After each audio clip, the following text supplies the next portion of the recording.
নবী করিম সাল্লাল্লাহু আলাইহি ওয়াসাল্লাম যেই সময়ে পৃথিবীতে আগমন করেছিলেন তার আগমনের সময়টুকুকে বলা হতো আইয়ামে জাহেলিয়া। একসাথে এক বাক্যে এক ঠোঁটে সকলে বলেন ওই সময়কে কি বলা হতো? আইয়াম হচ্ছে দিনের বহুবচন, এটার সামগ্রিক অর্থ হচ্ছে যুগ। জাহেলিয়াত মানে অন্ধকার, জাহেলিয়াত মানে তমাশাচ্ছন্ন, জাহেলিয়াত মানে ইগনোরেন্স, জাহেলিয়াত মানে হচ্ছে অশিক্ষিত, অসভ্যতা। এক কথায় আমরা বুঝি নবী করিম সাল্লাল্লাহু আলাইহি ওয়াসাল্লামের আগমনের মুহূর্তের দুনিয়াটাকে বলা হতো জাহেলি যুগ তথা অন্ধকার যুগ, ঠিক কি না? এখন কথা হচ্ছে নবীজির সময়ের আগমনের যুগকে অন্ধকার যুগ বলা হতো। ভাই, অন্ধকার যুগ কেন বলা হতো? কারণ দিনের বেলা সূর্যের আলো দীপ্তিমান থাকতো, কম হোক আর বেশি হোক দিনের বেলা সব জায়গায় আলো পৌঁছাতো। কিন্তু রাত্রেবেলা তাদের কোনো রকম ইলেকট্রিক বাতি ছিল না, রাত্রেবেলা তাদের সামনে কোনো রকম বিদ্যুৎ বাতি ছিল না, কোনো রকম সৌর বিদ্যুৎ ছিল না, কোনো রকম তাদের ইলেকট্রিসিটির অর্গানাইজেশন ছিল না। এই জন্য পুরা রাত জাজিরাতুল আরবে ঘুটঘুটা অন্ধকার, বাড়ি ঘর কিচ্ছু দেখা যেত না। দিনে আলো, রাত্রে তুমুল অন্ধকার। এই জন্য ওই যুগকে বলা হতো আইয়ামে জাহেলিয়া। তাই এই ডানে যারা আছেন তাই তাহলে আইয়ামে জাহেলিয়া বলা হতো, কিন্তু রাত্রের অন্ধকারের জন্য জাহেলি যুগ বলা হতো না। তাহলে জাহেলি যুগ বলা হতো কি কারণে? পৃথিবীর প্রখ্যাত যতগুলি সিরাত গ্রন্থ এবং সিরাতবিদ আছেন, এই সব সিরাতবিদদের সমন্বিত মতামত 5টা কারণে নবী করিম সাল্লাল্লাহু আলাইহি ওয়াসাল্লামের সময় এবং যুগকে জাহেলি যুগ বলা হতো। একসাথে বলতে হবে কারণ কয়টা? সবাই বলে নাই। ওই যে পেছনের লোকজন ফাঁকি মারতেছেন, ভাই ফাঁকি মাইরেন না আল্লাহর ওয়াস্তে। পুরা বছরে 2 বার এক 2 দিন মাত্র মাহফিল হয়, তো এই 2 দিন এনার্জি না রাখলে কবে এনার্জি রাখবেন? তাহলে জাহেলি যুগ বলা হতো কয়টা কারণে? 5টা কারণে। নাম্বার 1 মুখস্থ করে ফেলেন জায়গা মতো, কিন্তু আমি ধরবো, বলছি 2 পর্বে কথা বলবো আপনাদের কাছে। 1 নম্বর, নবী করিম সাল্লাল্লাহু আলাইহি ওয়াসাল্লামের সময়ে মানুষজন নারীদেরকে কোনো মর্যাদা দিত না। আল্লাহ কাফেরদেরকে জাহান্নামে ঢুকাবেন, তারপরেও আল্লাহ বলেছেন ওয়া ইজাল মাউউদাতু সুইলাত বিআইয়ি যামমিন কুতিলাত, তাদেরকে তো জাহান্নামে দেওয়াই হবে কুফরির কারণে, কিন্তু তথাপিও তাদেরকে জিজ্ঞাসা করা হবে তোমরা ওই নারী, শিশু, ছোট বাচ্চা তাদেরকে কেন হত্যা করেছিলে? অতএব ওই সমাজে নারীর কোনো সম্মান ছিল না, নারী ছিল ভোগ্যপণ্য, নারী ছিল ইউজলেস। তাদের কাছে নারীর কোনো সম্মান, ইজ্জত, মর্যাদা, নারীর অধিকার ওই সময়ে ছিল না, ঠিক তো? 1 নম্বর মিলাবো আমি কিন্তু আবার। 2 নম্বরে, ওই সময়ে মানুষেরা এতিমদেরকে কোনো রকম ইজ্জত মর্যাদা দিত না। কেউ যদি এতিম হতো সাথে সাথে তারা মনে করত সুযোগ একটা পাওয়া গেছে, এখন আমরা তার সম্পদ ইচ্ছা মতো খাইতে পারি, খাইলে আমাদের আর কোনো টেনশন নাই। তাহলে এতিমদের কোনো অধিকার সমাজে ছিল। 3 নম্বর, ওই সময়ের মানুষ ছিল জোর জার মুল্লুকতার। কি বলছি ভাই? সাতক্ষীরায় কি এই ডায়লগ চলে ভাই? জোর জার মুল্লুকতার, যে যত বড় ডাকাত সে সমাজে তত বড় ক্ষমতাধর, তার কাছে কেউ কিচ্ছু বলতে পারে না। আমার পাওয়ার আছে, আমি খাইয়ে ফেললাম। আমার পাওয়ার আছে, দেশের টাকা আমি বিদেশে পাচার করে দিতে পারি। আমার পাওয়ার আছে, ব্যাংক আমি উদ্ধার করে দিতে পারি। আমার পাওয়ার আছে, বিনা বিচারে মানুষকে আটক করে ফেলতে পারি। আমার পাওয়ার আছে, মানুষের বাড়ি ঘর জ্বালায় দিতে পারি। আমার পাওয়ার আছে, মানুষকে ফাঁসিতে ঝুলাই দিতে পারি। এত জোরে ঠিক বললেন মানে? আমি নবীজির সময়ের কথা বলতেছি, আন্দাজে বুঝে সুঝে ঠিক বলেন, মাথা খাটান। তাহলে 3 নম্বর ছিল জোর জার মুল্লুকতার, মনে থাকবে তো? প্রত্যেকটার আবার হাদিস থেকে আমি প্রমাণ দেব আপনাদের কাছে, এইরকম না, শুধু সামারিটা বলতেছি, ভালো করে বোঝেন। 4 নম্বরে, ওই সময়ের মানুষরা ছিল চূড়ান্ত যুদ্ধবাজ। কি ছিল? এরকম কথাও সিরাত গ্রন্থে আসছে। এক লোক একটা উট নিয়েছে, একজনের বাড়ির পাশে একটা পাহাড় আছে, ওই পাহাড়ের মধ্যে উট চড়াতে লাগাইছে। উটটা চড়তেছে, ওই লোকের মনের মধ্যে জ্বলতেছে যে কেমনে এর মধ্যে একটা গন্ডগোল পাকানো যায়। যেই লোকের বাড়ির ধারে উট চড়াইছে ওই লোককে যেয়ে বলছে, এই তোর বাড়ির সাথে একটা উট চড়ায়, উটের মালিকের বাড়ি অন্য পাড়ায়, তোর ঘাস খায় আর তোর এলাকার মধ্যে অন্যের উট চড়ায়, তুই কিছুই করতে পারিস না? বলে আমি কি করব? বলছে কিছু অন্তত করতে না পারলে তোর ঘাস খাইয়ে যেই উট দুধ দিবে ওর দুধ দোয়ায় ফেলা। এই কথা বলে যেই লোকের উট তার কাছে গেছে, যে বললো ভাই একই এলাকায় আমরা থাকি, না হয় তুই বেকায়দায় পরে তোর এলাকায় ঘাস নাই, ওই জায়গায় একটু উট বাঁধছিস, তাই বলে কি তোর উটের দুধ ওই দোয়ায় নিবে? বলে কি? বলছে সত্যিকার ঘটনা। হ্যাঁ, তো কি করা লাগবে? তো ঠেকা। এদিকে বলছে খাওয়া, ওদিকে বলছে ঠেকা। এইরকম স্বভাবের লোক কি সাতক্ষীরায় আছে নাকি? কিলিক দেয় আছে নাকি? বা নিজেদের মধ্যে গন্ডগোল লাগায় আছে নাকি ভাই? ওই সময় ছিল এই ঘটনা দিয়ে উটের এই খাওয়ানো, এই কাহিনী নিয়ে একটা যুদ্ধ বাঁধছে। ইতিহাস সাক্ষ্য দিচ্ছে 100 বছর তারা যুদ্ধ করেছে, কয়েক হাজার মানুষকে তারা হত্যা করে ফেলেছে। এটা ছিল 4 নম্বর। 5 নম্বরে ওই সময় খানায় কাবা সহ মূর্তি পূজার এক বিশাল জগৎ তারা তৈরি করেছিল।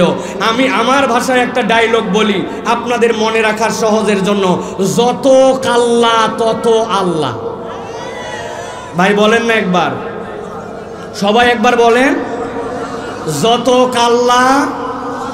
নাউজুবিল্লাহ। এটা আমার কথা, আমার কথা নয়, ওমরে ফারুক রাদিয়াল্লাহু তাআলার কথা। ওমরে ফারুক রাদিয়াল্লাহু তাআলা বলছেন জাহেলি যুগে আমরা কেমন বেকুব ছিলাম জানো? ওমর রাদিয়াল্লাহু তাআলা নিজে বলতেছেন, মাওকুফ হাদিস। তিনি বলছেন আমাদের সময় আমরা মিষ্টান্ন দিয়ে অনেকক্ষণ ধরে জাল দিতে দিতে দিতে দিতে দিতে আঠা হয়ে যায়। আপনারা মাঝে মাঝে খেজুরের গুড় জাল দিয়ে আঠা বানান না ভাই? ওই রকম আঠা হওয়ার পরে ওইটা দিয়ে আমরা সুন্দর করে একটা মূর্তি বানাইছি। মূর্তি বানায়া মানছি এটাই আমার ইলা। নিজের হাতে বানাইছে, মিঠা দিয়া ওইটা বানায় বগলে রাখছি, বগলে নিয়ে পুরা এলাকা ঘুরে বেড়াই। যখন ঘুরতে ঘুরতে দুপুর হয়েছে, হযরত ওমর রাদিয়াল্লাহু তাআলা বলছেন এমন ক্ষুধা লাগছে, ডাইনে বামে তাকায় দেখি খাবার নাই। রাগ তরিলা প্রথমে পায়ের দিক থেকে চিবায়া খাইছি, খাইয়ে মনে করছি কোমর পর্যন্ত খাই, আর খাবো না। কিন্তু এমন ক্ষুধা লাগছে, খাইতে খাইতে পুরা ইলা গিলে খাই ফেলাইছে। হযরত ওমর বলছে না আরে আমরা কেমন জাহেলি যুগে বোকা ছিলাম, নিজের হাতে বানানো ইলা নিজেরা খেয়ে ফেলতাম। নাউজুবিল্লাহ। তাহলে জাহেলি যুগের কারণ ছিল 5টা। নারীর মর্যাদা নাই, এতিমের মর্যাদা নাই, জোর যার মুল্লুক তার, ডাকাতি স্বভাব। 4 নম্বরে ওই মানুষগুলা যুদ্ধবাজ। আর 5 নম্বরে ওই মানুষগুলি ছিল ওই যুগের মধ্যে সবচেয়ে বেশি মূর্তির পূজারী। এই 5টা কারণ নবী করিম সাল্লাল্লাহু আলাইহি ওয়াসাল্লামের আগমনের আগ মুহূর্তের যুগকে বলা হতো জাহেলি যুগ। কি যুগ? নবী করিম সাল্লাল্লাহু আলাইহি ওয়াসাল্লামের নবুয়তের প্রকাশের আগের যে যুগটুকু, এই যুগটুকুকে 2 ভাগে ভাগ করা হয়। খেয়াল করবেন এবং মুখস্থ রাখবেন। 17 থেকে 25 নবী করিম সাল্লাল্লাহু আলাইহি ওয়াসাল্লামের যে 8 বছর সময়, এই 8 বছর সময়টুকুকে নবী করিম সাল্লাল্লাহু আলাইহি ওয়াসাল্লাম চেষ্টা করতেন কেমনে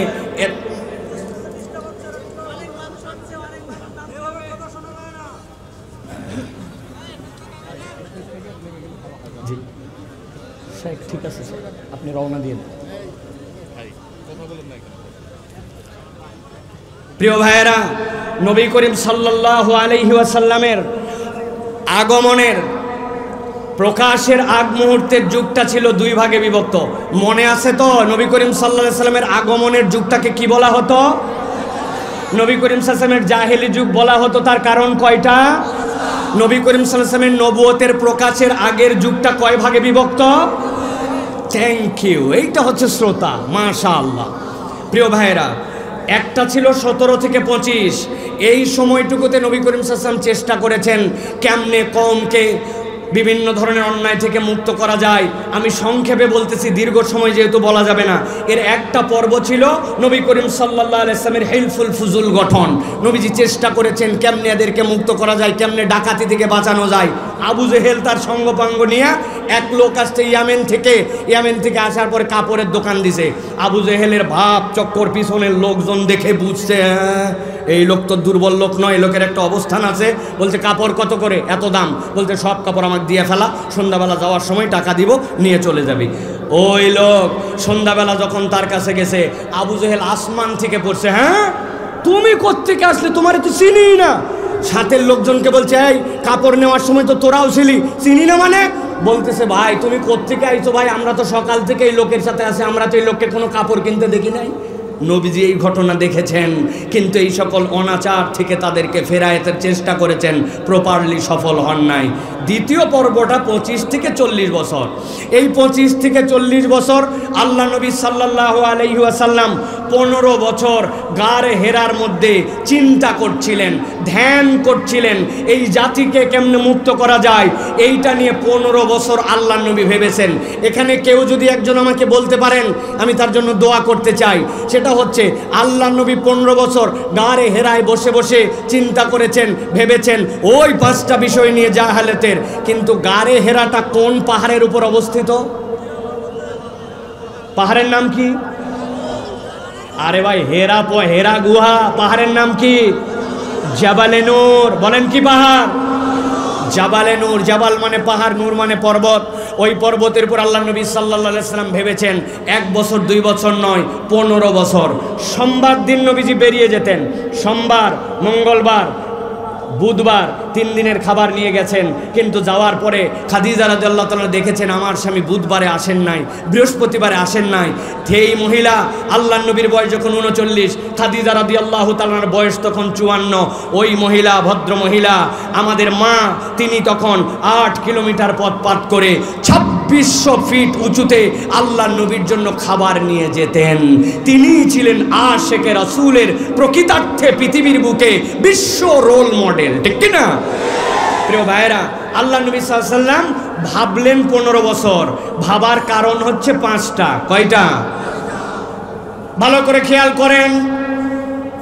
নবীজি সাল্লাল্লাহু আলাইহি ওয়াসাল্লাম দীর্ঘ 15 বছর ধরে 5টা বিষয় নিয়ে ভাবতেছিলেন। কিন্তু আল্লাহ নবী সাল্লাল্লাহু আলাইহি ওয়াসাল্লামের কাছে যখন তার বয়স 40 হয়ে গেল, জিবরাইল আমিন একদিন তার কাছে এসে হাজির হয়ে গেলেন। জিবরাইল আমিন যখন হাজির হলেন, ইন্নী বুইস্তু মিনাল্লাহ, আল্লাহর পক্ষ থেকে এসেছে আমি রুহুল আমিন।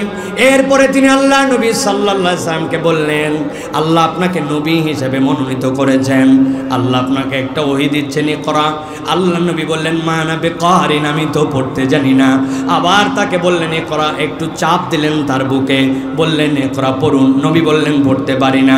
এরপরে তৃতীয়বার চাপ দেওয়ার পরে যখন জিবরাইল আমিন পড়লেন ইকরা বিসমি রাব্বিকাল্লাযী খলাক, খলাকাল ইনসানা মিন আলাক, ইকরা ওয়া রাব্বুকাল আকরাম আল্লাযী আল্লামা বিল কলাম।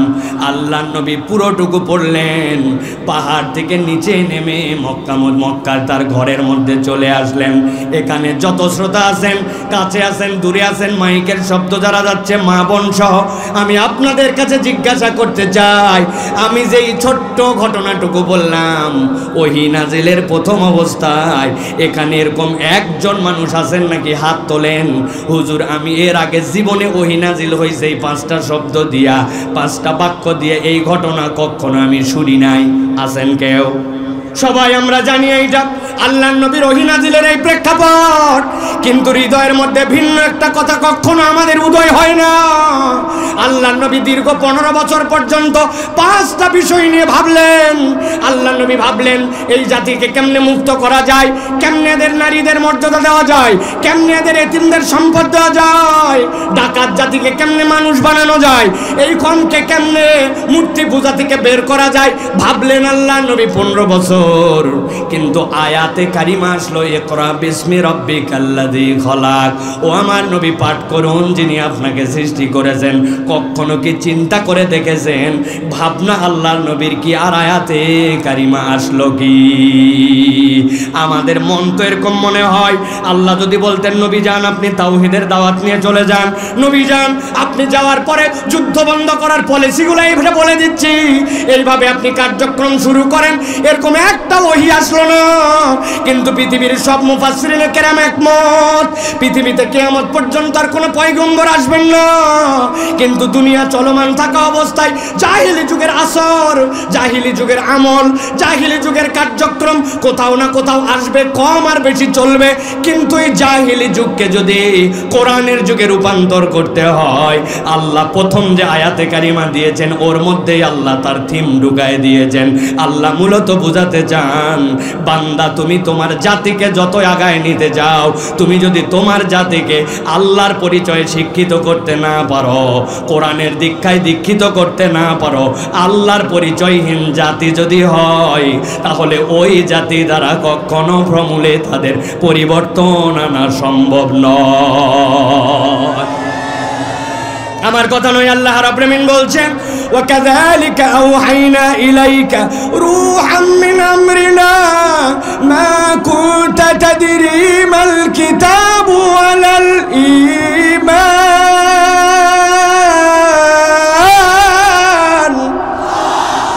আল্লাহ বলছেন, এই দুনিয়ার মানুষ ভালো করে জেনে রাখো, আমি আল্লাহর নবীকে যেই মাধ্যম দিয়ে ওহী দিলাম, কাযালিকা ওহাইনা ইলাইকা রূহাম মিন আমরিনা, এমন একটা অথেন্টিক সোর্স দিয়ে আমি দিয়েছি যেইটার তুলনা হবে না। আল্লাহর নবীর স্ব আকৃতিতে যেই মানুষটা আল্লাহর নবীর কাছে হাজার হাজার হাজার হাজার বার আসতেন, তাকে মাত্র জীবনে 2 বার দেখেছেন। জিবরাইল আমিন এত বড় এত বড় এত বৃহৎ আল্লাহর সৃষ্টি, আল্লাহর নবী কারে হেরায়? জিবরাইল আমিন ছিলেন ওই যে আরাফাতের দিকে, আল্লাহর নবীর অনুরোধে যখন জিবরাইল আমিন নিজেকে প্রকাশ করে কেবল 2-4টা পাখা মেলে দিয়েছেন, পিছনের দুনিয়ার থেকে 12 লক্ষ গুণ সূর্যটা পিছনে আড়াল হয়ে গেছে। আল্লাহ এত বড় সৃষ্টি জিবরাইল আমিন দিয়ে আল্লাহ বলছেন, আমি আপনাকে কোরআন দিলাম। আল্লাহ এরপরে বলছেন, ও আমার হাবিব, আমি আপনাকে তো কোরআন দিলাম, কিন্তু কি দিলাম জানেন? মা কুনতা তাদরি মাল কিতাবু ওয়ালাল ঈমান। আপনি যদিও কখনো পথভ্রষ্ট ছিলেন না, মূর্তি পূজারী ছিলেন না, হেদায়েতের উপরেই ছিলেন, কিন্তু আমার হাবিব আপনি কখনো প্রপারলি কিতাব কাকে বলে আর ঈমান কাকে বলে এইটা আপনি জানতেন না। আল্লাহ বলতেছেন, আপনাকে আমি কি দিলাম? আল্লাহ বলছেন, মা কুনতা তাদরি মাল কিতাব ওয়ালাল ঈমান। আপনি ঈমান আর কিতাব জানতেন না, আপনাকে দিলাম আমি এইটা, কিন্তু কেবল ঈমান আর কিতাব দেই নাই। আল্লাহ বলছেন, মূলত আমি আপনাকে দিয়েছি ওয়ালাকিন জাআলনাহু নূরা। আল্লাহ বলছেন, আমি মূলত আপনাকে নূর দিয়েছি। আল্লাহ ঈমানকে আর কোরআনকে আপনার আমার জন্য নূর হিসাবে বর্ণনা করেছেন। আল্লাহ বলছেন, এই কোরআন তোমাদের জন্য আলো। সুবহানাল্লাহ। জিজ্ঞাসা করব আপনাদের কাছে, যদিও এই জায়গায় এখন কোরআন নাই, বুঝানোর জন্য আপনাদেরকে বলছি, ভালো করে খেয়াল করেন।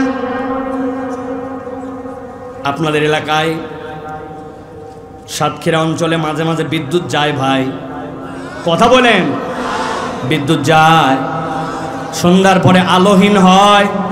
আমি একটা বুদ্ধি শিখাই দিচ্ছি আপনাদেরকে, এখন থেকে যখন বিদ্যুৎ যাবে আপনারা বুদ্ধি করে কোরআন শরীফ খুলবেন। কোরআন শরীফ খুলে এই রকম করে আপনার সন্ধ্যার পরে ফ্রিজের উপরে অথবা টেবিলের উপরে এরকম করে বের করে রাখবেন, তাহলে দেখবেন আপনার পুরা বাড়ি আলো হয়ে গেছে। তাই তো কথা বললেন না যে আপনারা? তাই তো কেন একটু আগে আপনারাই কেবল বললেন ওয়ালাকিন জাআলনাহু নূরা, কোরআনকে আল্লাহ আলো করে পাঠাইছেন, আবার এখনই বলতেছেন আলো হবে না।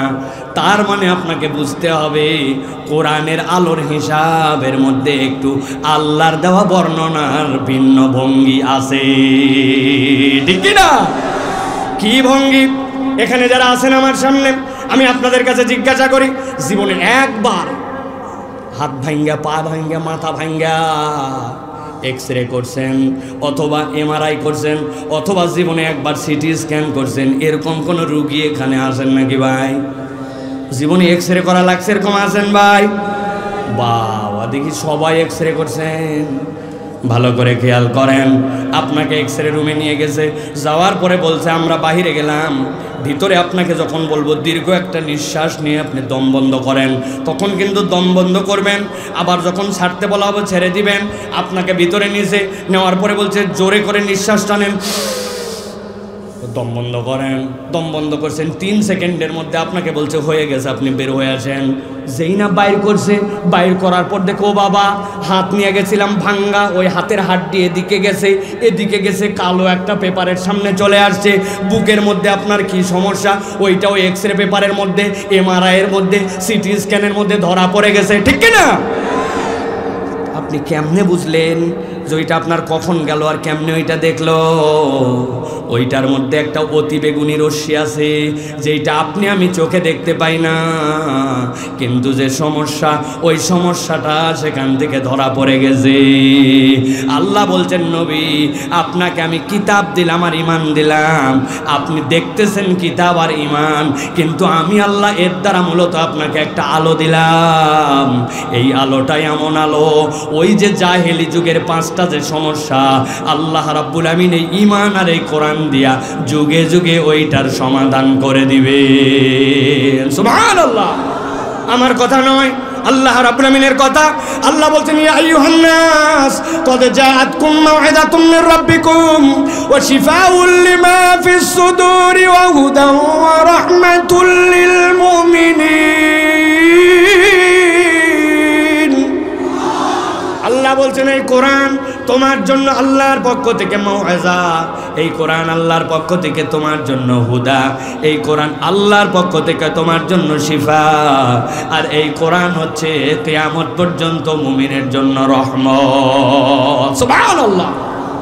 আল্লাহ রাব্বুল আলামিন এই জন্য বলছেন ওয়া ইন্নাকা লাতাহদি ইলা সিরাতিল মুস্তাকিম। আল্লাহ এই কোরআন দ্বারা তোমাদেরকে সিরাতুল মুস্তাকিমের পথে অটল অবিচল রাখবেন কিয়ামত পর্যন্ত। সুবহানাল্লাহ। প্রিয় ভাইরা, দুনিয়ায় সন্ত্রাস, দুনিয়ায় অন্যায়, দুনিয়ায় নানান ধরনের জুলুম, অবিচার, এইগুলা যদি আপনাদের কাছে এখন ওইটার সাথে রিলেট করে আমি প্রত্যেকটা পয়েন্টের আলোকে বুঝাই, 2 থেকে 2.5 ঘন্টা মিনিমাম এটার উপরে সময় লাগবে। আপনাদের এই পরিমাণ ধৈর্য আপাতত নাই, আর আমিও এই পরিমাণ আপনাদেরকে ধৈর্যচ্যুতি ঘটাতে চাই না। তবে 2-1টা উদাহরণ দেই। আপনাদের এলাকায় ওই যে বাজারের মধ্যে দেখলাম একটা বড় সাইনবোর্ডের মধ্যে দেখলাম এইরকম করে একটা মহিলার ছবি দেওয়া, বগল কাটা, পেট পিঠ বাইর করা, আর হাতের মধ্যে এরকম করে একটা দাগ দিয়ে বুঝাইছে যে এই শীতে যদি বাঁচতে চান তাহলে এই মলমটা লাগান। মলমের নাম আর বললাম না, কিন্তু আপনারা জানেন। আমি আপনাদের কাছে একটু জিজ্ঞাসা করতে চাই, শীতকালে শুধুমাত্র মেয়েদেরই হাত পা ফাটে না ছেলেদেরও ফাটে? ঘেরের মধ্যে কি মেয়েরা বেশি কাজ করে না ছেলেরা? মাঠে কি মেয়েরা না ছেলেরা? লবণের খেতে মেয়েরা না ছেলেরা? হার্ড লেবার করে কি মেয়েরা না ছেলেরা? ছেলেরা সব বেশি করলো, কিন্তু মলম খালি মেয়েদের লাগাতে বললো। ব্যাপার কি? আপনি মনে করছেন এর দ্বারা নারীর স্বাধীনতা, নারীর সম্মান? আসলে এর দ্বারা নারীর স্বাধীনতা, নারীর সম্মান নয়। ওই জাহেলি যুগে নারীকে যেরকম পণ্য বানাইছিল, এখনো বিজ্ঞাপন করে ওদেরকে পণ্যে রূপান্তর করতে চায়। আপনি বোঝেন নাই শুধু, পার্থক্যটা ওই জায়গাতে। প্রিয় ভাইয়েরা, এই জন্য ওই যে ডাকাতি জোরজার মুল্লুক স্যার, আমি তো কম্বল কিনে নিয়ে যাচ্ছি ঠাকুরগাতে দেওয়ার জন্য, কাউরান বাজার পার হব, এমন সময় দেখি পেছন থেকে একজন এসে বলছে হুজুর আপনার ট্রাকের পেছনের কম্বল কিন্তু চুরি হয়। আমি তো লাভ দিয়ে নামছি, বেটা আমি বেঁচে থাকতে এরকম ইয়াং মানুষ আমার কম্বল চুরি করবি, আর তোর একদিন কি আমার একদিন। নামে পিছনে যাব, যে দেখি ব্লেড মারে কম্বল কয়টা নিয়ে গেছে। আমাকে একজন জড়ায় ধরে বলছে হুজুর এত রাগ দেখায়েন না। আমি বললাম আপনি আমারে ছাড়েন, আমি চোর ধরবো। বলে চোর ধরতে দেন না, খবর আছে? আমি বললাম কেন, তুমি কি চোরের সাথে? বলছে না না, চোর যে ব্লেড দিয়ে কম্বল কেটে দিয়ে কম্বল 10টা নিয়ে গেছে, ওই ব্লেড জমা দিয়ে যায় নাই। আপনি হুজুর লাফায়া যাচ্ছেন 10 কম্বলের জন্য, এরপরে ব্লেড দিয়ে আপনার ভুঁড়ি বাইর করে হেলাবে। এই ঘটনা হচ্ছে মক্কা শরীফে, তাই তো না ভাই? 1450 বছর আগে। প্রিয় ভাইয়েরা, এই যে জাহালাত, এই যে অন্যায়, এই যে যুগ পরিক্রমায় নতুন নতুন আপনি সমাজ পরিবর্তনের জন্য খেলা দেখালেন, আপনি সমাজ পরিবর্তনের জন্য বিরাট বড় সিসি ক্যামেরা লাগাইছে। সিসি ক্যামেরা লাগায়া চিন্তা করছে দেশকে আমরা উন্নত করে ফেলবো। ভাবছিল না ভাই? আরো বড় বড় ডাকাত তৈরি হয়েছে, চোর তৈরি হয়েছে। আপনি ঠিক বললেও ঠিক, না বললেও ঠিক। আমি পাসপোর্ট করার জন্য গেছিলাম, মেয়াদ শেষ, আমাকে যাওয়ার সময় বলছে প্রস্তুতি নিয়ে যাবেন। আমি চিন্তা করছি ওখানে যাই হয়তো সই টই করা লাগবে, জন্য কলম নিয়ে যেতে বলছে। না জি না, আপনারাও ভাত খান মাছ খান, আমরাও ভাত খাই মাছ খাই। ওই প্রস্তুতি নিতে বলে নাই, বলছে মাল নিয়ে যাই। আমি নিয়ে গেছি, পাসপোর্ট অফিস দোতলায় আমাকে খালি ঘুরায় আর ঘুরায়, আমার থেকে মালও নেয় না, আবার কাজও করে দেয় না। অনেক সময় পার হয়েছে, হওয়ার পরে বলছে নিচতলায় চলেন।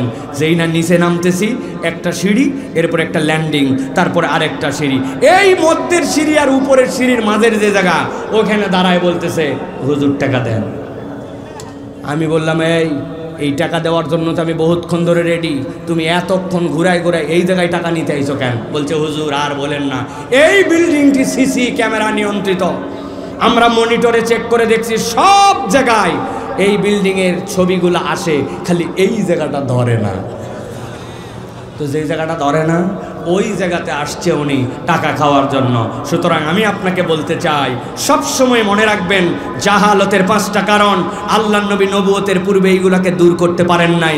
আল্লাহ রাব্বুল আমিন পরিবর্তনের যে মাধ্যম দিয়েছেন ওইটা আল কোরআন, আল কোরআনের বিধান, আল কোরআনের সমাজ, আল কোরআনের শাসন। আপনি যদি ওইটাকে প্রতিষ্ঠিত করতে না পারেন, আপনার এই সকল চাপাবাজি ডায়লগ কিয়ামত পর্যন্ত চলতে পারে। এই দেশ এবং দুনিয়া কখনো প্রকৃত পরিবর্তন হবে না, ঠিক না? আগে ছিল চোরের দেশ, তারপরে হয়েছে ডাকাতের দেশ, ঠিক না ভাই? সাতক্ষীরার লোকের থেকে বেশি কেউ জানে না জুলুমের কষ্ট কি, অত্যাচারের কষ্ট কি, পরিবারহীনতার কষ্ট কি, মিথ্যা মামলার কষ্ট কি, এটা সাতক্ষীরার লোক জানে, ঠিক কিনা? অতএব প্রিয় ভাইয়েরা, আমরা আপনাদের কাছে বলতে চাই যে এই যে পরিবর্তন যদি আমরা চাই, তাহলে আমাদেরকে ঠিক মনে রাখতে হবে এই পরিবর্তন একমাত্র কোরআনুল কারীম এবং নবী করিম সাল্লাল্লাহু আলাইহি ওয়াসাল্লামের দেখানো পথ এবং পাথেয় দ্বারা সম্ভব।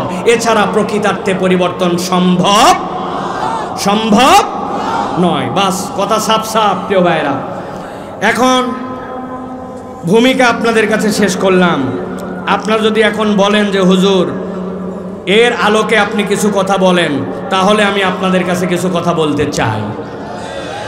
রাজি আছেন? আমি আপনাদের এই এলাকায় কখনো আসি নাই, এই জন্য যারা আমার কথা আজকে প্রথম শুনতেছেন তাদের জন্য বলতেছি, ভাই আমার প্রত্যেকটা ওয়াজের শুরুতে একটা আইলবান্দানি আছে, একটা বাউন্ডারি আছে।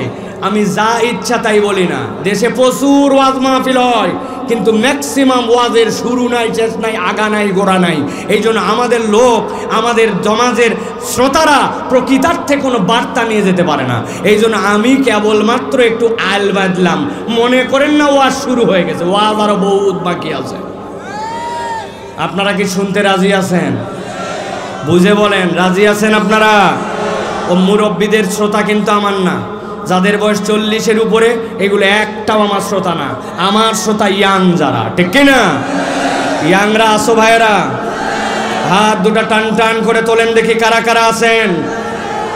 হাত শক্ত করেন, নামান, হাত নামান। হাত তুলতে হবে না, দাঁড়ান। আগে কথা আছে আপনাদের সাথে আমার, 10 সেকেন্ড আগে কথাটা ক্লিয়ার করি, তারপরে ভাই আপনাদের সাতক্ষীরার এই অঞ্চলে হাত সোজা করার মানেটা আমাকে আগে ক্লিয়ার করে দিবেন। হাত সোজা করেন মানে এইরকম, হাত সোজা করেন মানে আপনার ওই যে শাড়ির কিয়ের ভিতর দিয়া, রুমালের ভিতর দিয়ে এরকম হাত সোজা করেন মানে এরকম। ভাই আমাদের ঢাকাতে হাত সোজা করেন মানে এইরকম। আপনাদেরও যদি এরকম হয় তাহলে আল্লাহর ওয়াস্তে হাতগুলো এরকম করে তুলবেন, তবে সবাই তুলবেন না। যাদের হাতের মোবাইল চলে গেছে, গিরিজ নাই, এরকম অনেক লোক আছে ভাই, আছে না ভাই? মোবাইল নাই, গিরিজ মোবাইল নাই, তাদের হাত তোলার দরকার নাই। যাদের গিরিজ মোবাইল আছে তারা একসাথে আমার সাথে দাঁড়ানো বসানো, সামনে পিছে সবাই হাত দুটা সোজা করেন। হ্যাঁ, থামেন, আন্দাজে হাত নামান, আরেকবার হাত নামান। শেষ কষ্ট দিব একবার, কোনো কথা বলবেন না, একটা শব্দ করবেন না। এবার আমরা হাত তুলবো, তবে হাত তোলার পর দেখবো কাদের হাতগুলা সোজা হয় নাই আর কাদের মোবাইল গিরিজ নাই। যৌক্তিক কারণ থাকলে মুরব্বী উঠাতে পারে না, হাত ভেঙে গেছে বাদ। কিন্তু যৌক্তিক কারণ না থাকার পরেও যদি হাত সোজা না করে, তাহলে আমরা এবার হাত তুলে ডানে বামে তাকায় দেখবো। পারবেন না ইনশাআল্লাহ? পারবেন ইনশাআল্লাহ?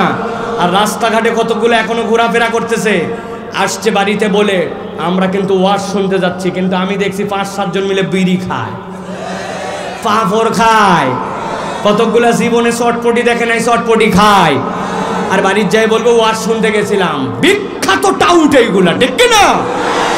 আপনার ওয়াজ শোনা জরুরি না, ফরজ না, ওয়াজিব না, পছন্দ না হলে বাড়ি চলে যান, কিন্তু ওয়াজের নাম করে এসে বাইরে ঘুরবেন, প্যান্ডেলে আসবেন না। আল্লাহর কাছে আপনার নামে আমরা বিচার দিব, ঠিক কিনা? সবাই একসাথে তাহলে এবার হাত তুলবার, ডানে বামে তাকায় দেখবো। রেডি তো সবাই? সবাই রেডি তো? কোনো কথা হবে না মুখ দিয়ে। হাত সোজা করেন, টান করেন, টান টান করেন, সোজা সোজা। এবার একটু পিছনে টানা দেন, ডাইনে দেন, একটু ডাইনে দেন, একটু বামে দেন, সবাই সবাই। এবার একটু সামনে দেন, এবার একটু সোজা করেন, এবার হাত দুটো একটু নড়াচড়া দেন সবাই। এবার একটু তাকায় দেখেন কারা নড়াতে পারতেছে না। নড়াচ্ছে সবাই? শক্ত করেন, শক্ত। এবার গলাটা একটু পরিষ্কার দেন, ভালো করে দেন, শক্ত করেন, শক্ত শক্ত শক্ত, সোজা সোজা। এবার হাত বুক বরাবর নেন, এই বরাবর নিছেন সবাই। এবার আমরা আকাশ বাতাস মুখরিত করে একটা তাকবীর দিতে চাই, পারবেন ইনশাআল্লাহ? সাতক্ষীরার এই মাঠে বিগত 20 বছরে এই রকম করে আল্লাহর নাম দেই নাই। এরকম একটা তীব্র আওয়াজে আল্লাহকে খুশি করার নিয়তে একটা তাকবীর দিতে হবে, পারবেন ইনশাআল্লাহ? পারবেন? যারা পারবেন না তারা বলেন আল্লাহুম্মা আমিন। ওই যে আছে, দেখছেন অনেক লোক আছে, এরা সলিড লোক। আমি দিনাজপুরে এক মাহফিলে গেছি, বহুত পাম্পট্টি দিছি ভাই। একটা ফাটাফাটি তাকবীর দিতে হবে, একটা জান ভোলানো তাকবীর দিতে হবে, আল্লাহকে খুশি করে একটা তাকবীর দিতে হবে। এই সকল পাম্পট্টি দিয়ে আমি বলছি লিল্লাহে তাকবীর। এক মুরব্বী সামনে ছিল, উনি উত্তর দিছে আল্লাহু আকবার। ওই দিন আমি বুঝছি ভাই, পাম্পট্টি দিয়ে মানুষের থেকে জোরে তাকবীর নেওয়া যাবে না। ওই দিন থেকে পাম দেওয়া বাদ দিছি, বুঝছি এক শ্রেণীর লোকই আসছে, ওরা যত বলেন কাজ হবে না, ঠিক না ভাই? একটা হিম্মত করে তাকবীর দিতে পারবেন ইনশাআল্লাহ? বুক বরাবর হাত আছে তো? গলা থাকলেই কি আর গেলেই কি, ভাঙলেই কি আর থাকলেই কি, পারবেন ইনশাআল্লাহ? ওই যে পিছনে যারা দাঁড়ায় আছেন চাচা, সবুজ কালারের আপনি চাদর পরে দাঁড়ায় আছে মুরব্বী একটা, একবারে পিছনে অন্ধকারে। রেডি তো সবাই? দেখি তাহলে আমি বলবো লিল্লাহে তাকবীর, আপনারা হাত দুটো উপর দিকে ছুঁড়ে দিয়ে বলবেন আল্লাহু আকবার। পারবেন না ইনশাআল্লাহ? ইনশাআল্লাহ। চলেন তাহলে সকলে একটা তাকবীর দেই, লিল্লাহে তাকবীর, লিল্লাহে তাকবীর। আল কোরআনের আলো, আল হাদিসের আলো, তোমার নেতা আমার নেতা, তোমার নেতা আমার নেতা, আলেম ওলামা যেখানে, আল্লাহর আইন যেখানে, লিল্লাহে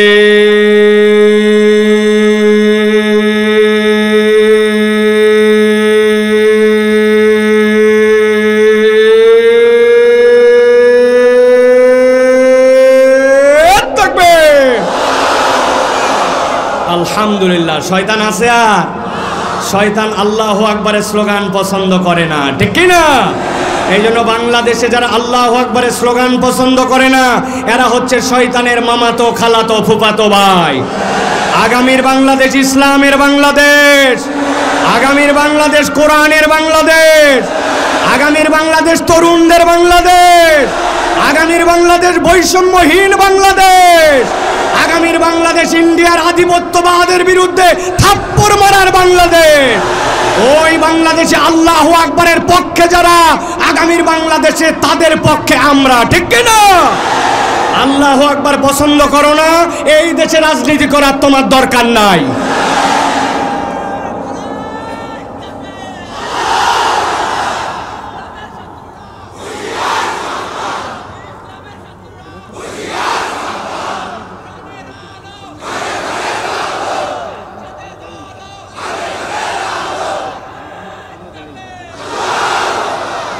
মাশাআল্লাহ, আলহামদুলিল্লাহ বলেন।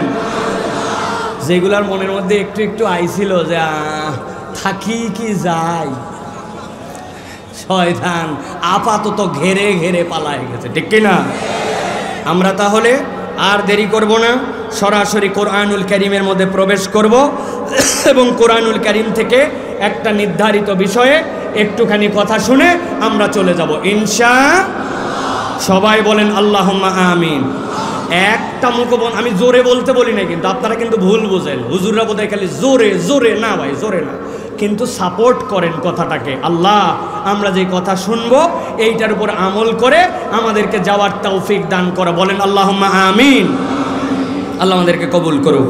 তাহলে বিতাড়িত শয়তান থেকে আশ্রয় প্রার্থনা করে সমস্বরে একযোগে আমরা সকলে কোরআনুল কারীমের মধ্যে প্রবেশ করব। সকলে আমার সাথে পড়েন আউযু বিল্লাহি মিনাশ শাইতানির রাজিম বিসমিল্লাহির রাহমানির রাহিম ইন্নাল মুত্তাকিনা ফি জান্নাতিন ওয়া উয়ুন উদখুলুহা বিসালামিন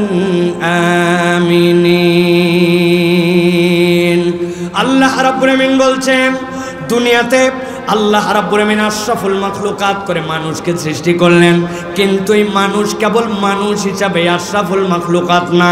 ওই মানুষের সাথে আশরাফুল মাখলুকাত হইতে হলে চারটা তার সাথে সম্বন্ধ যুক্ত হতে হয়।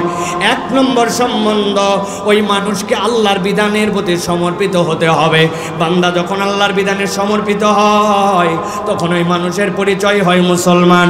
আল্লাহ বলছেন, আমি তোমাকে কেবল মুসলিম হিসাবে দেখতে চাই না, আমি তোমার গ্রেডের 2তে উন্নীত করতে চাই। ওই বান্দা যখন আল্লাহ রাব্বুল আমিনের প্রতি পূর্ণ বিশ্বাস করে কাজের মধ্যে নেমে পড়ে, গায়েবে বিশ্বাস করে, আল্লাহ রাব্বুল আলামিনের যেই বিধান তার মাথায় ধরে ওইটাও মানে, যেইটা মাথায় ধরে না ওইটাও মানে। আল্লাহ বলছেন ওই মুমিনের পরিচয় তখন হয় মুসলিম নয়, কেবল মুমিন। আল্লাহ বলছেন ওই মানুষটাকে আমি গ্রেড 3তে উন্নীত করি। ওই মানুষটা যখন আল্লাহর যাবতীয় নিষেধাজ্ঞা থেকে নিজেকে সরায় নেয় আর আল্লাহর নিষেধাজ্ঞা থেকে সরায়া আল্লাহর দেওয়া বিধানের প্রতি অটল অবিচল থাকে, তখন ওই মানুষটা হয় মুত্তাকি। আর ওই মানুষ, যেই মানুষ মুমিন মুসলিম মুত্তাকি, কিন্তু এরপরেও আল্লাহ রাব্বুল আমিনের জন্য ওই বান্দা এমন কাজ করে যেই কাজ না করলে আল্লাহ খুশি নয়, কিন্তু আল্লাহকে খুশি করার জন্য ওই বান্দা আল্লাহর দেওয়া ভালো কাজগুলা বেশি বেশি করে। আল্লাহ বলছেন ওই বান্দা তখন আল্লাহর কাছে মুহসিনের দপ্তরে আল্লাহ তার নাম লিখে নেন। আল্লাহ বলছেন দুনিয়ার মানুষ ভালো করে জেনে রাখো, আমার এই 4 শ্রেণীর বান্দার মধ্যে ইন্নাল মুত্তাকিনা ফি জান্নাতিন ওয়া উয়ুন, আমার বান্দাকে আমি রব্বুল আমিন মুত্তাকির দপ্তরে তুললে তাকে আমি জান্নাতে রাখবো, আর আমি তার জন্য ঝর্ণা ধারার ব্যবস্থা রাখবো। আল্লাহ ডাক দিয়ে বলবেন উদখুলুহা বিসালামিন আমিনিন, আমি আমার বান্দাকে ডাক দিয়ে বলবো তুমি নিরাপদে জান্নাতে ঢুকে যাও। আল্লাহ বলছেন আর যখন বান্দা জান্নাতে যাবে, ওয়া নাযা'না মা ফি সুদুরিহিম মিন গিল্লিন, দুনিয়ার বুকে হাজার ভালো মানুষ হওয়ার পরেও অন্তরের মধ্যে ঈর্ষা চলে আসে, অন্তরের মধ্যে দূরত্ব তৈরি হয়, মানুষের সাথে মানুষের ভেদাভেদ হয়। আল্লাহ বলছেন যেই না জান্নাতে ঢুকবে, ওয়া নাযা'না, আমি দূর করে দিব মা ফি সুদুরিহিম, তার অন্তরে যা আছে মিন গিল্লিন ঈর্ষা, ইখওয়ানা, ওই মানুষগুলা ভাই ভাই হয়ে যাবে। আল্লাহ বলতেছেন আলা সুরুরিম মুতাকাবিলিন, ওই মানুষগুলা জান্নাতে আল্লাহর দেওয়া চেয়ারের উপরে সামনাসামনি করে ভাই ভাই হিসাবে বসে যাবে। আল্লাহ বলছেন লা ইয়ামাসসুহুম ফিহা নাসাবুন, কঠিন কথা ভালো করে বোঝেন। আল্লাহ বলছেন লা ইয়ামাসসুহুম ফিহা নাসাবুন, আল্লাহ বলছেন সেই জায়গায় তাদের কোনো ক্লান্তি স্পর্শ করবে না। ওয়া মা হুম মিনহা বিমুখরিজিন, আল্লাহ বলছেন কখনো তাদেরকে সেখান থেকে বের করা হবে না। সাতক্ষীরার মুসলমান, জান্নাতে মুত্তাকিরা যাবে, আল্লাহ নিয়ামত দিবে। আমি শুনলাম, আমারও জান্নাতে যেতে মন চায়, কিন্তু নিজের আজকে সকাল থেকে আমলের দিকে যদি তাকাই, আমি মুরব্বী মানুষ হয়ে গেছি, মানুষ মনে করছে ভালো লোক, এই লোকটার গুনাহখাতা করে না, কিন্তু উনার সামনে দিয়ে একটা মহিলা গেছিল, ওই মুরব্বীর অন্তরে কি চিন্তা আসছে, ওইটা যদি কপাল দিয়ে লেখা হতো দুনিয়ার মানুষ হয়তো তাকে সালামও দিত না, ঠিক কিনা? আল্লাহ বলতেছেন আমার বান্দার গুনাহ, আমার বান্দার অপরাধ, আমার বান্দার ভুলে ভরা জিন্দেগি, কিন্তু আমি আল্লাহ নবীকে বলতেছি জান্নাতের এই মুত্তাকিদের বর্ণনা শোনার পরে বান্দা যেন ঘাবড়ায় না যায়। নব্বি ইবাদি, ও আমার হাবিব আপনি আমার বান্দাদেরকে খবর দিয়ে দেন। কি খবর দিবেন? আল্লাহ বলছেন আন্নী আনাল গফুরুর রহিম, আমি আমার বান্দার জন্য চিরস্থায়ী ক্ষমাশীল আর দয়াবান। আমার বান্দার চিন্তা নাই, আমার বান্দাকে আমি জান্নাতে নেওয়ার জন্যই সৃষ্টি করেছি। আল্লাহ রাব্বুল আলামিন বলছেন দুনিয়ার মানুষ ভালো করে বোঝো, আফালা ইয়াতুবুনা ইলাল্লাহ, এখন তুমি তো জান্নাতে যেতে চাও, কিন্তু তুমি কি জান্নাতে যেতে চাও এমনি এমনি? আফালা ইয়াতুবুনা ইলাল্লাহ, তুমি কি আল্লাহ রাব্বুল আলামিনের জন্য আল্লাহ রাব্বুল আলামিনের কাছে একবার তওবা করবে না? আল্লাহ বলতেছেন ওয়াস্তাগফিরুনাহু, আর কি তুমি আল্লাহ রাব্বুল আলামিনের কাছে ইস্তেগফার করবে না? আল্লাহু গফুরুর রহিম, আল্লাহ বলছেন তিনি তো গফুরুর রহিম, তুমি কি তারপরেও তার কাছে তওবার ইস্তেগফার করবে না? আল্লাহ অন্য আয়াতে বলছেন কুলিয়া ইবাদিয়াল্লাযিনা, ও আমার বান্দারা আপনি নবী বলে দেন যারা তোমরা আসরাফু বাড়াবাড়ি করেছো আলা আনফুসিহিম, তাদের অন্তরের উপরে, লা তাকনাতু মির রাহমাতিল্লাহ, আল্লাহর রহমত থেকে তুমি নিরাশ হয়ো না। ইন্নাল্লাহা ইয়াগফিরুয যুনুবা জামিআ, নিশ্চয় জেনে রাখো তোমার রব তোমার যত গুনাহ সবগুলাকে ক্ষমা করতে পারেন। সুবহানাল্লাহ। প্রিয় ভাইয়েরা, তাহলে এই আয়াত তিনটা যেটা বললাম, এই আয়াতে কারিমার আলোকে আমাদের দুইটা সিদ্ধান্তে আসতে হবে। এক নম্বর, যে দুনিয়াতে আল্লাহ রাব্বুল আলামিন তার মুত্তাকি বান্দাদেরকে জান্নাতে ঢুকাতে চান, কিন্তু আমরা আমাদের দুনিয়াতে যে আমল আখলাক গুনাহ খাতা এইগুলাতে ধরা পড়ে যাওয়ার কারণে গুনাহ খাতা নিয়ে জান্নাতে আসলে ঢোকা সম্ভব নয়, ঠিক কি না? তাহলে আমরা জান্নাতে যেতেও চাই, আবার আমাদের গুনাহ খাতাও আছে। তাহলে আমাদের কাজ কি?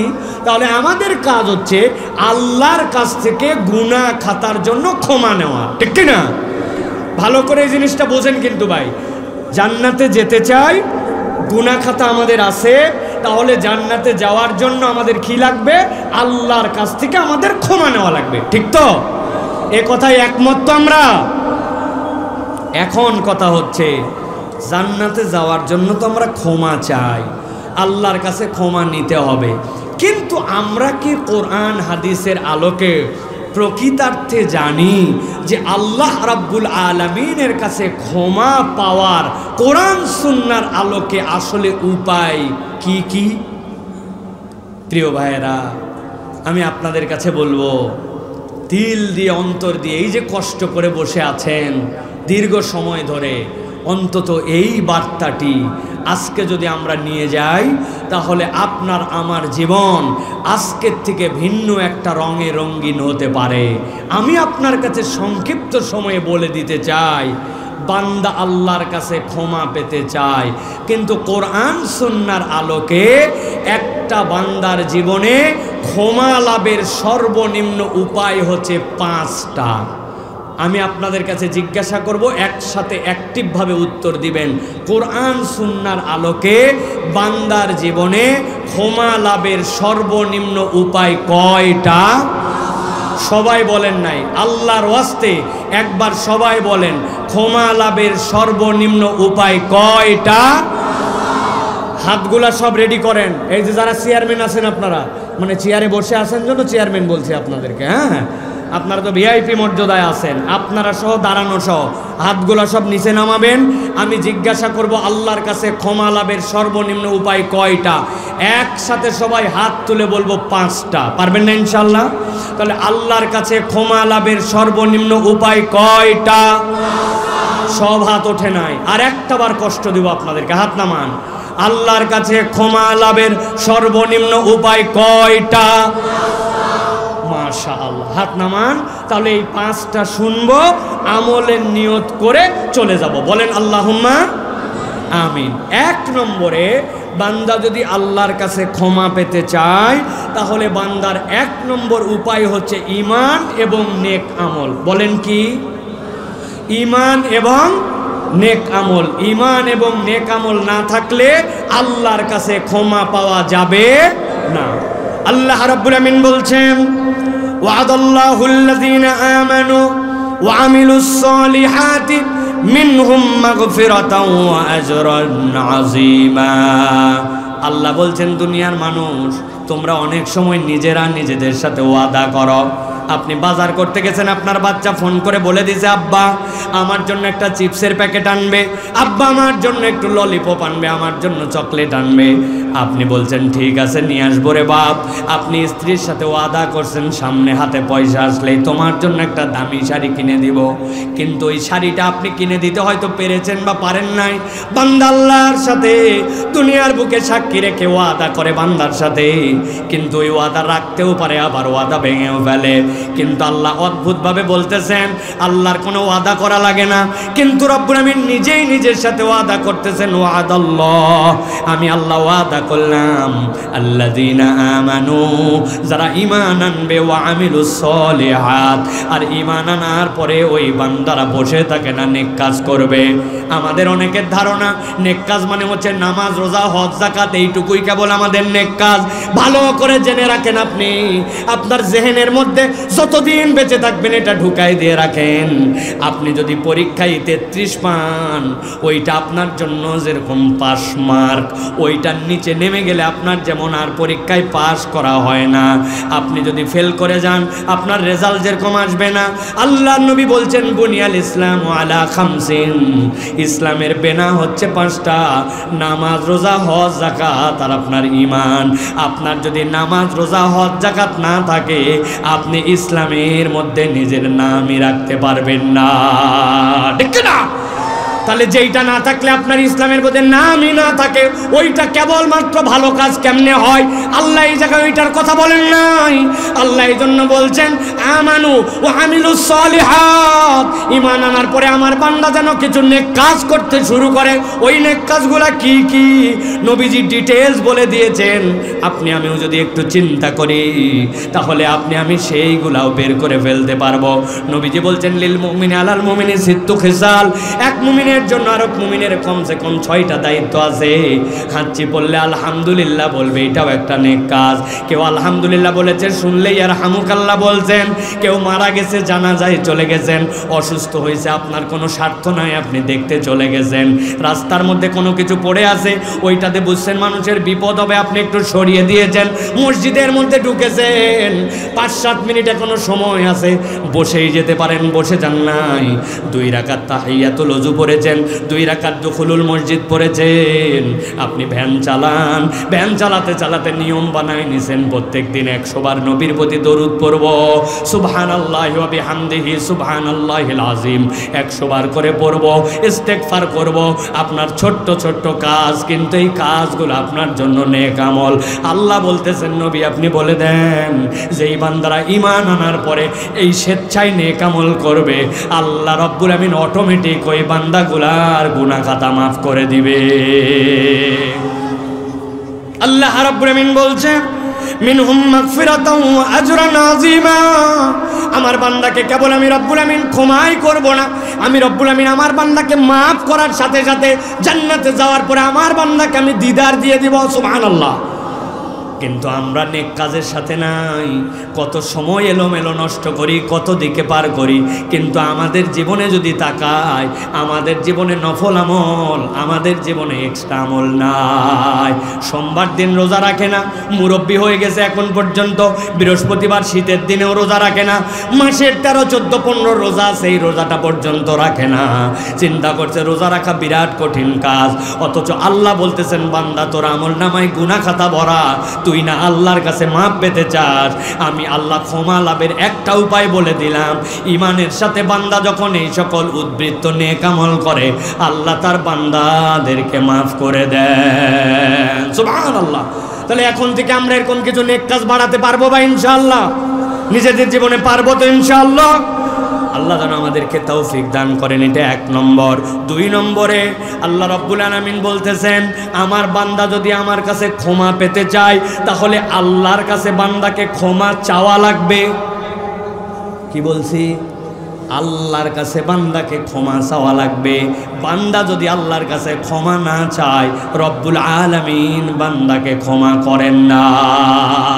আল্লাহ কি বলছেন শোনেন, আল্লাহ বলছেন ওমাই আমাল সুআন, তোমাদের মধ্যে কেউ যদি কোনো অপরাধ করে, আউ ইয়াজলিম নাফসাহু, অথবা যদি নিজের জীবনের উপরে জুলুম করে, সুম্মা ইয়াস্তাগফিরিল্লাহ, অতঃপর আল্লাহর কাছে ক্ষমা চায়, ইয়াজিদিল্লাহ গফুরার রহিমা, আল্লাহ বলতেছেন আই বান্দা ওই রবকে সাথে সাথে সে গফুর আর রহিম হিসাবে পেয়ে যাবে।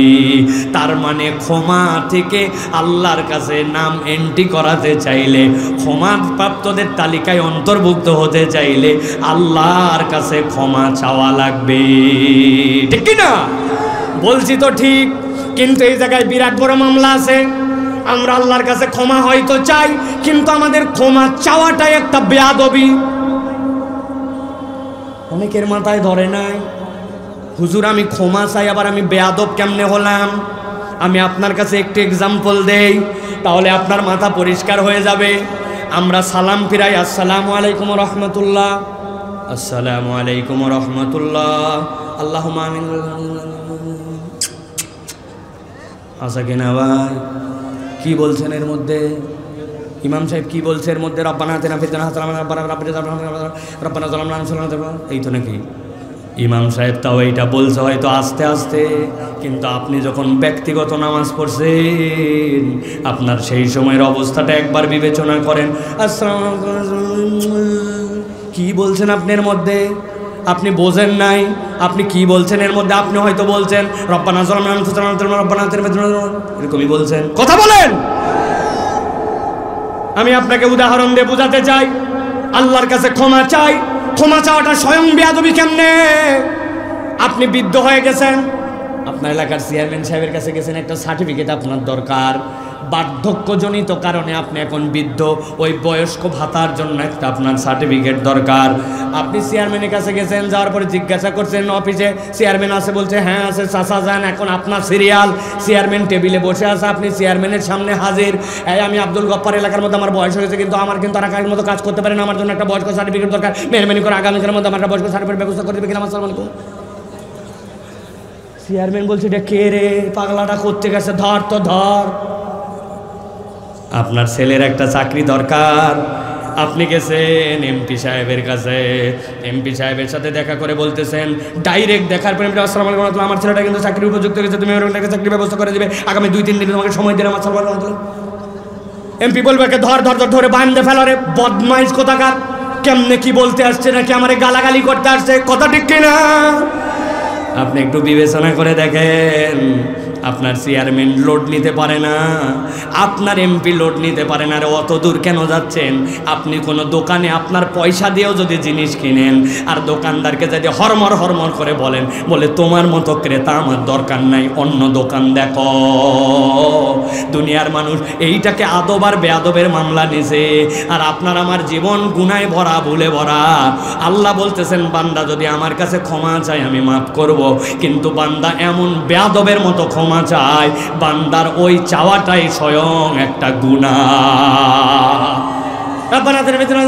এটা কি চাইছেন আপনি আল্লাহর কাছে? রব্বুল আলামিনের কাছে আপনি রব্বানা যালামনা আনফুসানা ওয়া ইল্লাম তাগফির লানা রব্বানা আতিনা ফিদ দুনিয়া হাসানা, ওইটুক পর্যন্ত বিনয়ের সাথে বলতে পারে না। বান্দার বিপদের কোনো শেষ নাই, বান্দার চাহিদার কোনো শেষ নাই, আল্লাহর কাছে এ চাই সে চাই, কিন্তু 10 মিনিট ধরে আল্লাহর কাছে হাত তুলে দোয়া করেছে, সিজদায় পড়ে গেছে, পড়ার পরে 10 মিনিট আল্লাহর কাছে বলতেই আছে, চোখগুলা ভার হয়ে গেছে, লাল হয়ে গেছে। পুরা জীবনের 50 বছরে 10 মিনিটের দোয়া নাই, আধা ঘন্টার সিজদা নাই, ওই বান্দা গুনাহ নিয়ে নাকি আল্লাহর কাছে আবার মাপ চাই। এইটা আল্লাহর কাছে মাপ চাওয়া নয়, এটা আল্লাহর কাছে একটা বেয়াদবি, ঠিক কি না? হুজুর কতগুলা পাইছে কন্ট্রাক্টর, হুজুরের সাথে দেখা হয়েছে, হুজুর দোয়া করবেন, আমার ছেলের জন্য দোয়া করবেন, হুজুর সংসারে অশান্তি দোয়া করবেন, হুজুর টাকা পয়সা জানে একটু হয় দোয়া করবেন, হুজুর আমার বউ কথা শোনে না দোয়া করবেন, হুজুর ছেলে কথা শোনে, বলার ঢংই আলাদা, হুজুরের ঠেকা পড়ে গেছে। আপনি আপনার আল্লাহর কাছে কোনোদিন বললেন না আল্লাহ আমার 3টা ছেলে, আমার 2টা ছেলে, আমার 2টা মেয়ে, আমার একটা নাতনি, আমার একটা ছেলে পড়ালেখা করছে। এই তুমি দুনিয়ার কত কাউকে দিলে, আমার সন্তানটাকে দিবে না কেন আল্লাহ? আল্লাহ আমার সন্তানটাকে হেদায়েতের উপর রাখো, আল্লাহ আমার সন্তানটাকে একটা ভালো জবের ব্যবস্থা করো, আল্লাহ আমার সন্তানটাকে দিনের উপর রাখো, আল্লাহ আমার সন্তানটাকে হাফেজ বানাও, আল্লাহ আমার সন্তানটাকে ইমাম নববী বানাও, আল্লাহ আমার সন্তানটাকে তুমি ইমাম বুখারীর মতো কবুল করো। বাপ হয়ে আধা ঘন্টা সিজদায় বলে না, হাত তুলে আল্লাহর কাছে দোয়া করে না, দোয়া করাকে কন্ট্রাক্টরি বানাইছে। আল্লাহ বলছেন বান্দা আমার কাছে ক্ষমা পাইতে চাইলে বুঝ খাটা, চাওয়ার মতো চাওয়া লাগবে। ইস্তেগফার মানে কেবল হাতে গুনে গুনে আস্তাগফিরুল্লাহ আস্তাগফিরুল্লাহ আস্তাগফিরুল্লাহর নাম নয়। হাত তোলেন। এখানে হুজুর সহ আমি সহ আধা ঘন্টা একটা সিজদা দিছি জীবনে, চোখগুলা মনে হচ্ছিল বের হয়ে যাচ্ছিল আমার। হাত তোলেন। এলাকার সব ঘের আলার জন্য দোয়া করছি, ভ্যান আলার জন্য দোয়া করছি, সিএনজি আলার জন্য দোয়া করছি, সারা দেশের কৃষকের জন্য দোয়া করছি, বেনামাজির জন্য দোয়া করছি, এলাকার সবার জন্য দোয়া করছি। আল্লাহ আমেরিকার মুসলমানদের জন্য দোয়া করছি, পৃথিবীর সবচেয়ে বড় বিজ্ঞানীগুলা যেন মুসলমান হয়, পৃথিবীর যারা বৈমানিক আছে তারা যেন মুসলমান হয়, অ্যাটম বোম যারা বানায় পুরো পৃথিবীকে নিয়ন্ত্রণ করতে পারে আল্লাহ দোয়া করছি। ইলন মাস্কটাকে আল্লাহ হেদায়েত দিয়ে দাও, দোয়া করছে। আমার দোয়া তো আল্লাহ খালি আমাক দে আল্লাহ তাও ওইটাও ভালো করে বলতে পারে না। রাগ করতেছেন ভাই? বোঝেন এইটা। অতএব আল্লাহর কাছে যদি ক্ষমা পেতে চাই, আল্লাহর কাছে ক্ষমা চাওয়ার মতো চাওয়া লাগবে। রাজি আছি তো? হিসাব মিলাইন বাড়ির যাইয়া। আল্লাহ বলতেছেন নবী আপনি জানাই দেন, বান্দা যখন চাওয়ার মতো চায় সে তার ক্ষমা চায়, কিন্তু আল্লাহ তাকে 3টা বকশিশ দান করেন। 1 নম্বরে রব্বুল আলামিন তার কঠিন বিপদ থেকে উদ্ধার করে দেন, 2 নম্বর তার দুশ্চিন্তা দূর করে দেন, 3 নম্বর বান্দার রিজিকের টানাটানি দূর করে দেন। বান্দা আল্লাহর কাছে ক্ষমা চায় আর আল্লাহ বান্দার পেরেশানি, রিজিকের টেনশন আর দুশ্চিন্তাকে বোনাস হিসাবে আল্লাহ মাফ করে দেয়। সুবহানাল্লাহ। 3 নম্বরে বান্দা যদি আল্লাহর কাছে ক্ষমা পেতে চায় তাহলে ওই বান্দাকে তওবা করা লাগবে। কি করা লাগবে? গুলাই ফেলছি আমরা, হুজুর ইস্তেগফার তো করলাম, এবার তওবা কি জিনিস ভালো করে মিলায় নেন। তওবার ইস্তেগফারের মধ্যে যোজন পার্থক্য আছে। তওবা মানে কি? আল্লাহ বলতেছেন ওয়া হুয়াল্লাযী ইয়াকবালুত তাওবাতা আন ইবাদিহি, আল্লাহ তার বান্দার তওবা কবুল করেন বান্দার পক্ষ থেকে। আল্লাহ নিজেই ব্যাখ্যা করেছেন তওবা মানে কি জানো নাকি? তুবু ইলাল্লাহি তাওবাতান নাসুহা, তুমি তওবা করো নাসুহা। তওবা নাসুহা মানে কি? যারা আরবি ব্যাকরণবিদ তারা বলছেন নাসুহা শব্দটা 2টা মাদ্দা থেকে বের হয়ে আসছে, একটা হচ্ছে নাসাহাতুন আর একটা হচ্ছে নাসহাতুন। নাসাহাতুন থেকে যদি আসে তুবু ইলাল্লাহি তাওবাতান নাসাহা আই নাসুহা, ওই নাসাহা মানে বান্দা যেন আল্লাহর কাছে ফেরত আসে, যে জায়গায় ছিল না ওই জায়গাতে যেন আবার ফেরত চলে আসে।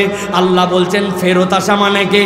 আগে ভুল করছি ভবিষ্যতে করব না, এখন জায়গা মতো আসলাম আল্লাহ, এরকম ধানাই পানাই নয়, এইবারের মতো মাপ চাই নিলাম, সুযোগ পালে আবার 2 নম্বর করব। আল্লাহ বলছেন এইটা তওবা নয়, তওবা হচ্ছে ফেরত আসা। আর নাসহাতুন থেকে যদি আসে তার মানে হচ্ছে আপনার কোনো একটা বাচ্চা হবে, আপনার কোনো একটা নাতিপুতি হবে, দেখবেন নানিরা দাদিরা সাথে সাথে কাঁথা সেলাই করে। আপনার পুরাতন লুঙ্গি, বাড়ির পুরাতন চাদর, মহিলার পুরাতন শাড়ি, 3টাকে এক করে এরপরে কাঁথা সেলাই করে। ওই 3টা যদি আলাদা আলাদা করে টানতেন ছিঁড়ে যেত পুরাতন, কিন্তু ওই বাড়ির পুরাতন লুঙ্গি, পুরাতন চাদর আর আপনার পুরাতন শাড়ি 3টা মিলাই যখন জোড়া দিয়ে কাঁথা বানাইছেন, ওই বাচ্চা 6 মাস পেশাব পায়খানা করে তারপরেও কাঁথা ছিঁড়ে না। আল্লাহ বলছেন নাসহাতুন মানে হচ্ছে তোমার ভাঙা সম্পর্ক জোড়া লাগানো। আল্লাহ বলছেন তুবু ইলাল্লাহি তাওবাতান নাসুহা, আল্লাহর সাথে তোর সম্পর্ক দূর হয়ে গিয়েছিল, এখন সম্পর্কটা আবার জোড়া লাগায় দে। আল্লাহ এই জন্য বলছেন ওয়া হুয়াল্লাযী ইয়াকবালুত তাওবাতা আন ইবাদিহি ওয়া ইয়াফু আনিস সাইয়্যাত ওয়া ইয়ালামু মা তাফআলুন। একবার যদি বান্দা তওবা করে ফেরত আসে, আল্লাহ বান্দার সব জানা গুনাহ মাফ করে দেন। সুবহানাল্লাহ। ধানাই পানাই না, ভক্কর চক্কর না যে এখন বেকায়দায় পড়ছি আমাকে মাফ করে দেন, আর একবার সুযোগ দেন পূর্বের ভুলগুলা শুধরায় নিব, মানে যে কয়টা হুজুর মারা বাদ আছে ওইগুলা কেউ সাইজ করব, তাই না ভাই? এই তওবা না, তওবা মানে জায়গা মতো ফেরত আসা। তাহলে 1 নম্বর বলেছি ঈমান এবং নেকামল, 2 নম্বর বলেছি আল্লাহর কাছে ক্ষমা চাওয়া, 3 নম্বর বলেছি তওবা। বাকি আছে কয়টা? 2টা। ভালো করে খেয়াল করেন। 4 নম্বরে তাকওয়া অর্জন করা। কি করা? আল্লাহ রাব্বুল আলামিন বলছেন ইন্নাল্লাযীনা ইয়াখশাউনা রাব্বাহুম বিল গায়ব। দুনিয়ার বুকে মানুষ যখন আল্লাহকে ভয় করে চলতে শুরু করে, ওই বান্দা যখন একবার হিসাব মিলায় রব্বুল আমিনের সামনে আমাকে দাঁড়াতে হবে, কেউ আমাকে যেইটা দেখে না আমার রব সেইটা দেখে। আল্লাহ বলছেন ওই ভীতিটা যদি একবার বান্দার অন্তরে আসে, অদৃশ্যের প্রতি বান্দা যদি একবার ভীতি এসে যায়, আল্লাহ বলছেন লাহুম মাগফিরাতুন ওয়া আজরুন কাবীর। আমি রব্বুল আমিন আমার বান্দার ওই ভীতি আসার কারণে, ওই ভয় করার কারণে আমার বান্দাকে মাফ করে দে। আল্লাহর কাছে হাত তুলেছে, রব্বুল আমিনের কাছে সিজদায় গেছে, যাওয়ার পরে বলতেছে রব্বুল আমিন আমি ওই ছোট্টবেলায় কোন বাড়িতে একটা বড়ইয়ের গাছ বেরিয়েছিল, আমি ওই বড়ই খাওয়ার জন্য একটা ঢেল মারছিলাম, অনেকগুলা বড়ই পড়ছে, কোন বড়ই 5টা বেছে বেছে খাইছিলাম, এখন ওই গাছও নাই মানুষও নাই, ক্ষমা যে চাইব ওইখানে যাওয়ার উপায় নাই, কিন্তু এরকম একটা অপরাধ হয়ে গেছে যেটা আমার হয়তো স্মৃতির মধ্যেও নাই। ছোট্টবেলায় কার সাথে কোন দোকান থেকে বাকি নিয়েছিলাম ওই টাকা আমি দেই নাই, মনেও নাই, দোকানদারও নাই। কত জীবনে আমার এরকম অপরাধ আছে যার কোনো ইয়াত্তা নাই। সাইকেল 5টা বন্ধু একসাথে রাখছিল স্কুলে, একজন শয়তানি করে পেরেক ঢুকায় দিয়ে একজনের টায়ার থেকে হাওয়া বাইর করে দিয়েছিল, কেউ দেখে নাই, জানেও নাই ওই ছেলে বিপদে পড়ছিল, কিন্তু আমার যেটা একটা অপরাধ ছিল এটা আমার মনেও নাই।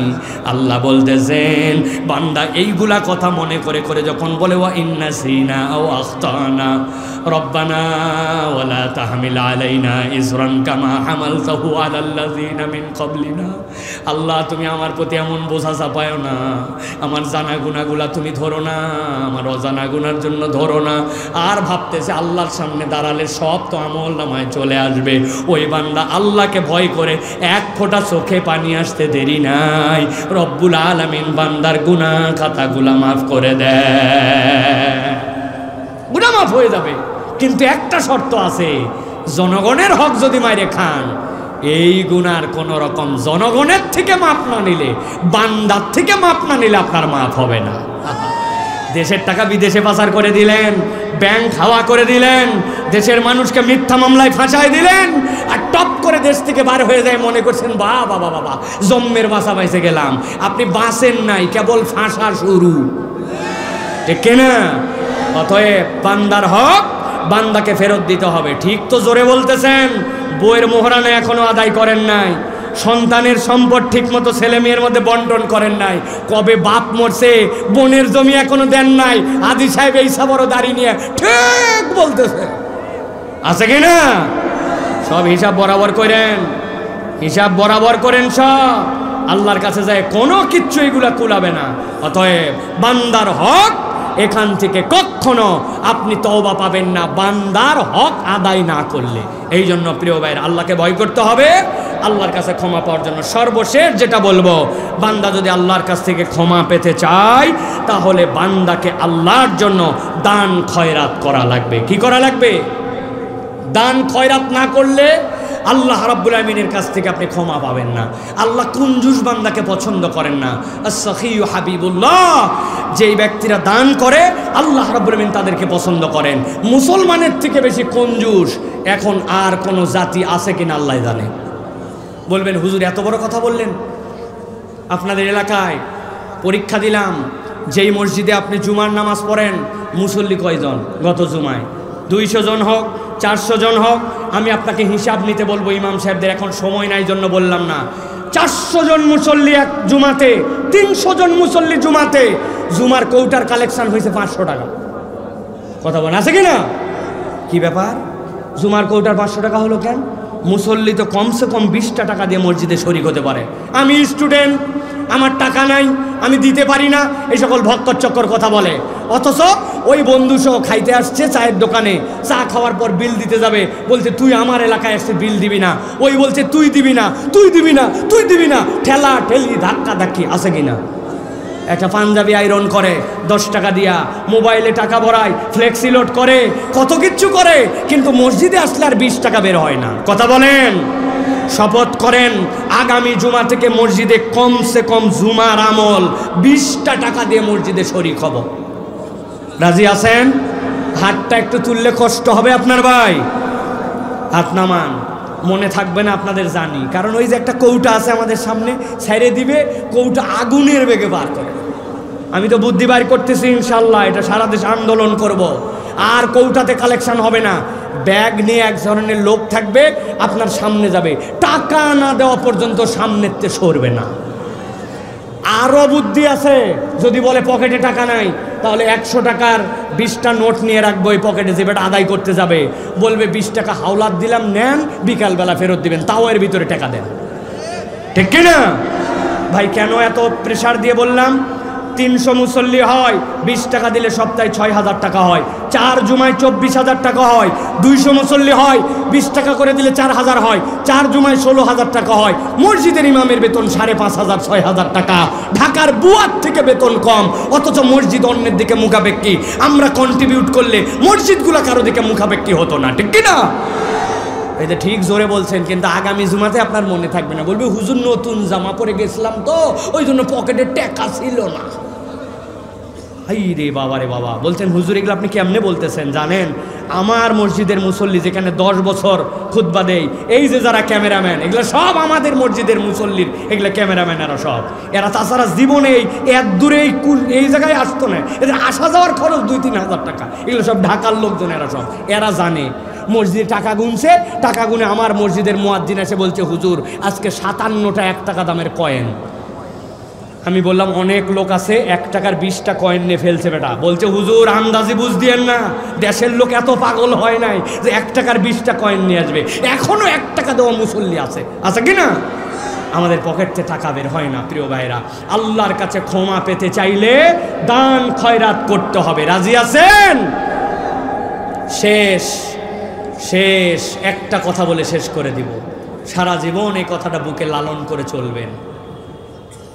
এক বড়লোক লোক বাড়ির থেকে বেরিয়ে আসছে, এক গরিব ছেলে, এতিম ছেলে এসে তার কাছে বলছে মুরব্বি কয়টা টাকা দেন। ওই লোকটা দানশীল মানুষ, পকেটে হাত দিছে, আরে মানি ব্যাগ ভুলে আসছি তো। আহা, মানি ব্যাগ না রাখলেও অনেক সময় খোলা টাকা তো বুক পকেটে রাখে, এই বুক পকেটেও টাকা নাই, এই পকেটেও নাই। ওই লোক পুরা বিব্রত হয়ে গেছে। কোটে দেখি তো হাই মানি ব্যাগও আনি নাই, কোনো জায়গায় টাকাও নাই। লজ্জায় পড়ে ওই বাচ্চাটার গায়ে হাত দিয়ে বলতেছে বাবা আজকে টাকা আনতে ভুলে গেছি বাপ, মানি ব্যাগটা আনি নাই রে বাপ, খুব দেওয়ার ইচ্ছা ছিল কিন্তু মানি ব্যাগ আনতে মনে নাই, তুই মনে কষ্ট নিস না, ইনশাল্লাহ এরপরের দিন দেখা হলে তোকে কিন্তু টাকা দিব বাপ, তুই আরও অন্য জায়গার থেকে আজকে পেয়ে যাবি, দোয়া করতেছি। যেই কথা বলছে সাথে সাথে ওই ছেলে ওই মুরব্বির দিক তাকায় বলছে আল্লাহ, যেই মুরব্বী আজকে মানি ব্যাগ নিয়ে না আসছে, আল্লাহ ওই মুরব্বীকে তুমি বারবার মানি ব্যাগ ছাড়া বাহিরে বের করো। এই দোয়া শুনে মুরব্বী লজ্জায় বলতেছে এই বাপে সত্যি সত্যি তুমি মানি ব্যাগ ছাড়া আসছি রে ভাই, একদিন তোকে দিতে পারলাম না, বললাম তোকে পরে দিব, আর তুই এইরকম একটা দোয়া করলি যে আল্লাহ এই মুরব্বী বারবার তুমি মানি ব্যাগ ছাড়া আনবে, এটা একটা দোয়া হলো। ওই ছেলের চোখ ছলছল হয়ে গেছে, ছলছল করে বলতেছে মুরব্বী আপনি মনে করেন না আপনাকে আমি বদদোয়া করেছি, তো কেন এই কথা বললি? বলছে মুরব্বী যখন আমরা কারো কাছে টাকা চাই মানুষজন আমাদেরকে টাকা দেয়, নানানজন দেয়, নানানজন আমাদেরকে দেয় না, আবার যারা দেয় তারা আমাদেরকে ধর নে এই এরকম করে দেয়। বিশ্বাস করেন টাকা তো পাই প্রত্যেক দিন হাত পাতলে কোথাও না কোথাও থেকে, কিন্তু আমাদেরকে কেউ একটু আদর করে কথা বলে না, কেউ একটু আমাদের মাথায় হাত দিয়ে কথা বলে না, কেউ একটু নরম করে আমাদেরকে স্নেহ দেয় না। আজকে আপনি মানি ব্যাগ আনতে পারেন না, এই জন্য আজকে আপনি আমাকে যে আদর করলেন, গায়ে হাত দিলেন, মাথায় হাত দিলেন, এই ভালোবাসাটুকু কেউ দেয় না। এই ভালোবাসার জন্যই বলছি আপনি মানি ব্যাগ না নিয়ে বের হন, তাহলে অন্তত এই ভালোবাসাটা একটা লোকের থেকে পাবো। প্রিয় ভাইয়েরা, সব সময় পকেটে টাকা থাকবে না, সব সময় দান খয়রাত আপনি করে এগোতে পারবেন না, কিন্তু বান্দার জীবনের শ্রেষ্ঠতম দান তার নেক আচরণ, তার উত্তম ব্যবহার, তার সুন্দর কথা। আল্লাহ নবী বলছেন আল কালিমাতু তাইয়্যিবাতু সাদাকা, তোমার একটা উত্তম কথাও তোমার জন্য সাদাকা হবে, আর তোমার এই সাদাকা যদি একটা কবুল হয় জান্নাতে যাওয়ার কারণ হবে। ও ভাই, আসেন না আমরা একটু সুন্দর কথারও দানের ব্যবহার করি, মানুষের সাথে সুন্দর আচরণ করি, যারা অসহায় তাদের গা হাত বুলায় দেয়। আমার সামর্থ্য না থাকলে অন্তত তার পক্ষে একটু দাঁড়াই, যে অসহায় তার পক্ষে একটু আমার ভয়েসটা রেজ করি, এটাও আল্লাহর কাছে একটা দান হিসাবে বিবেচিত হবে। আল্লাহ এই দান কবুল করে আপনার আমার জীবনের গুনাহ খাতা মাফ করে দিবেন। এটা আমার কথা নয়, এটা নবী করিম সাল্লাল্লাহু আলাইহি ওয়াসাল্লামের কথা। তাহলে আমার কথা শেষ, আমি আবার সামারি করে দেই। 2 পর্বে আপনাদের কথা বলেছি। প্রথম পর্বে বলেছি জাহেলি যুগ এবং ওই যুগের পরিবর্তনে আল্লাহ রাব্বুল আলামিন কুরআনুল কারীমকে নূর বলেছেন। অতএব বিশ্ব পরিবর্তন করতে চাইলে কোরআনের আদর্শ, কোরআনের সমাজ, কোরআনের সংবিধান, কোরআনের দেশ, কোরআনের পক্ষের লোক লাগবে, ঠিক কি না? আর 2 নম্বর বলেছি যে আল্লাহর বান্দা হিসেবে আমরা গুনাহ খাতা নিয়ে আসি, ওই গুনাহ খাতা মাপ পাওয়ার জন্য কমসে কম 5টা উপায় অবলম্বন করতে হবে, ঈমান এবং নেক আমল।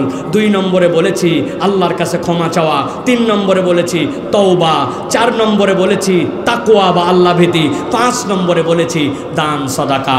এইটার যদি সমন্বয় হয়, সমাজের অসভ্যতা, উচ্ছৃঙ্খলতা, সমাজের মধ্যে অনাচার, সমাজের মধ্যে যেই সকল আমাদের অসঙ্গতি, এইগুলো আল্লাহ রাব্বুল আলামিন দূর করে দিবেন। বলেন আল্লাহুম্মা আমিন।